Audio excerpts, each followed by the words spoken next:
Hello, everyone. Just a quick screencast here on some instructions on what you all need to be doing for the course rotations project that we discussed last Friday at the workshop that the provost put on over in the Thad Cochran Center ballroom. So I appreciate you showing up and listening to my presentation on Friday. I know this is a lot of work, and I appreciate your willingness to undertake it. I think it is going to be very important. And so I showed these slides on Friday. I'm not going to go through all of them again, but I do want to reiterate that this is an important project, and I think I gave you my example of teaching Chemistry 108 where I wasn't sure what courses were being offered when, as the students were developing personalized semester by semester guides for courses that they needed in other areas. And so we do have issues with our current semester by semester guides, and in part we have those issues because we don't have a known rotation. We know that course rotation interruptions has really created issues where students have had to substitute required courses, and so we want to try to minimize course substitutions. And I also want to just remind you that this is only for undergraduate programs at this point. So the spreadsheets that you have attached to the email where you got this link are only for your undergraduate courses as they appeared in the 2019-2020 bulletin. So that's phase one of the project, and so please keep that in mind. You'll also remember that during the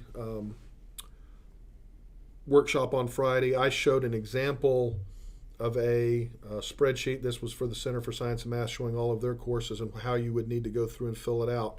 Many of you came up to me after the session. Several directors and some associate deans came up to me and gave me some helpful suggestions that I think will improve the situation. And so I actually updated all of these spreadsheets this weekend to include some of that information, so it'll be easier for you.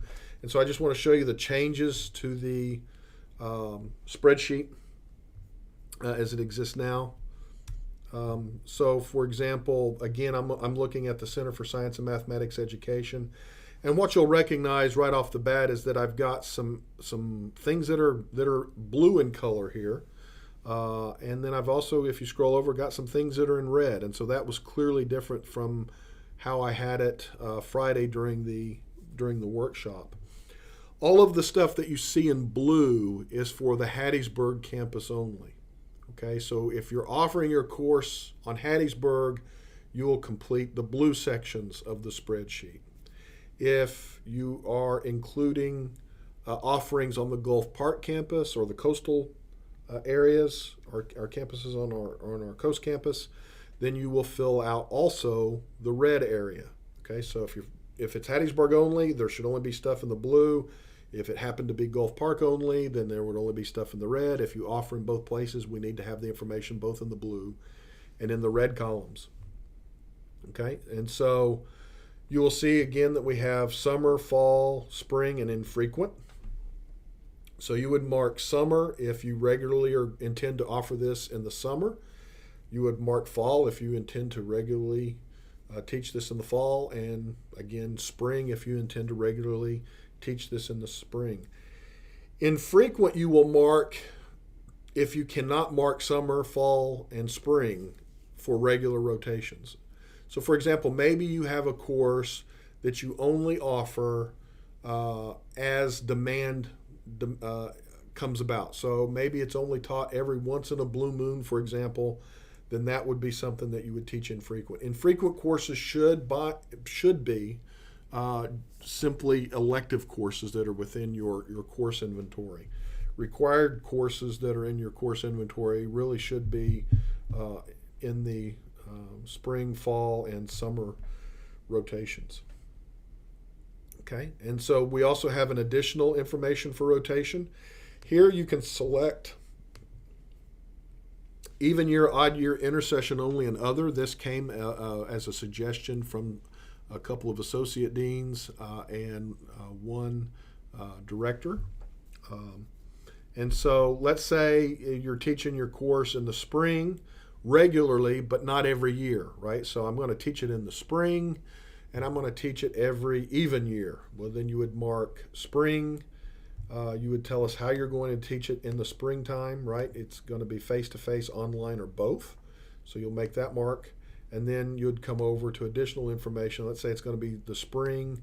Well, let's go ahead and mark it so you can see. So maybe it's spring, it's a face-to-face only course, so that's F2F. And I'm only going to offer it every odd year, for example. So that would tell us that you're going to offer it in the spring, but every odd year. Or maybe you're only going to offer it in the intersession, so you would mark intersession only. Okay, so it's in the spring, but it's only offered in the intersession. Now, if you're including the intersession but also teaching it in the regular session, please don't mark intersession only. Intersession only truly is only for those courses that you intend to offer in a semester, but only in the intersession format. So we're interested in that kind of information at the moment. You may have another situation that we couldn't think of, and you need to describe that. You can always come over here and select other. If you do that, you're required then to come over and put something in this other, some other text over here in the other category.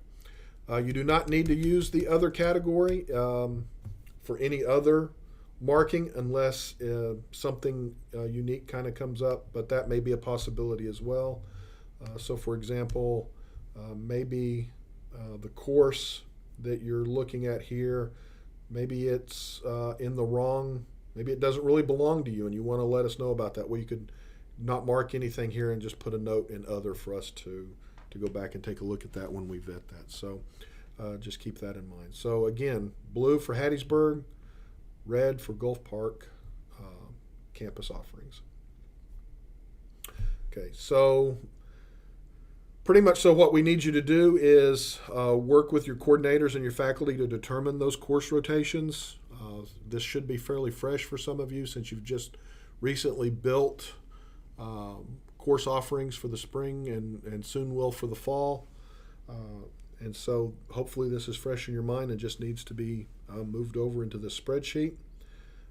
We also ask you to consult with other programs that require your courses. So if you know that another program is using some of your courses, as you put together your rotation, please reach out to them and ask them if the proposed rotation is going to be sufficient for them.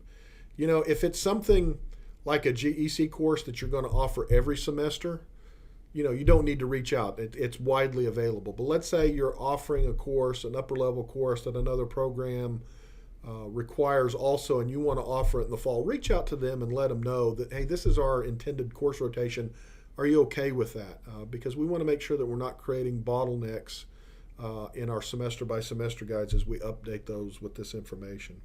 So definitely consult with programs that you know require your courses. If you don't know if a course or a program requires your courses, you can definitely run that impact report and curriculog. Again, the only thing I caution here is please do not launch that as a proposal.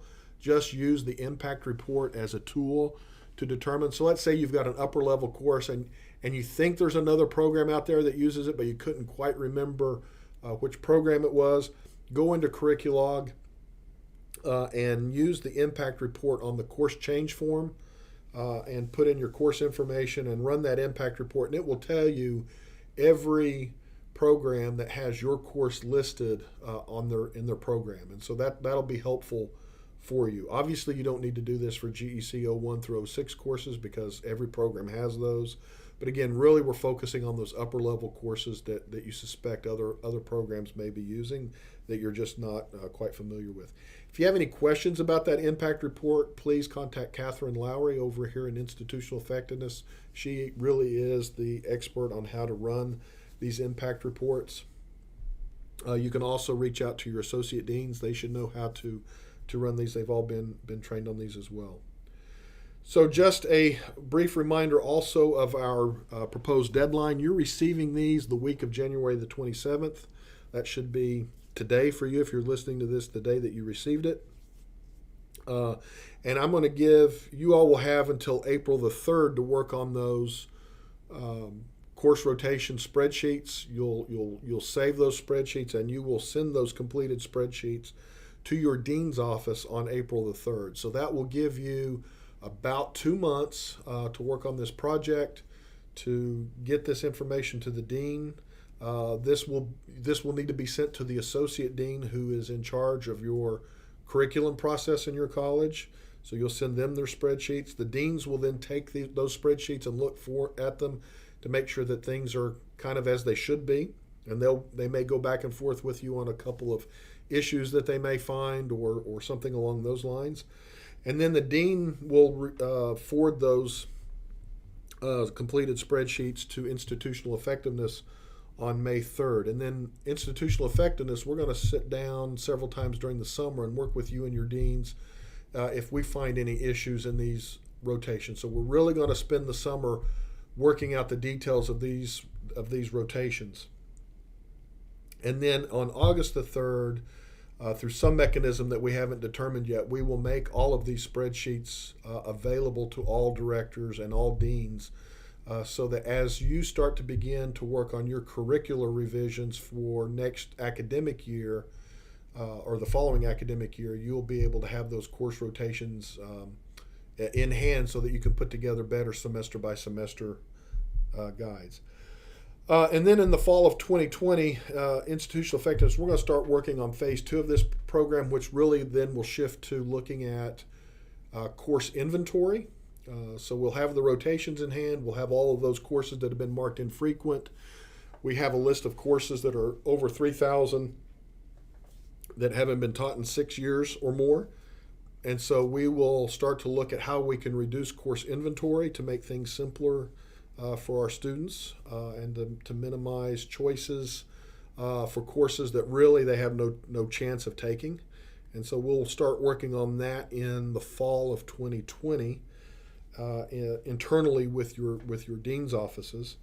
And then in the 2021 bulletin, we hope to have the course rotations for those courses that will be in that bulletin published along with those courses so that students can get a sense of when they can expect those courses to be offered. So if you have any questions, don't hesitate to reach out to your associate dean. Also, do not hesitate to reach out to me. My email is douglas.masterson@usm.edu. You can also contact me at 266-4714. Be happy to answer any questions that you may have, and look forward to receiving your spreadsheets in the near future. Have a good day.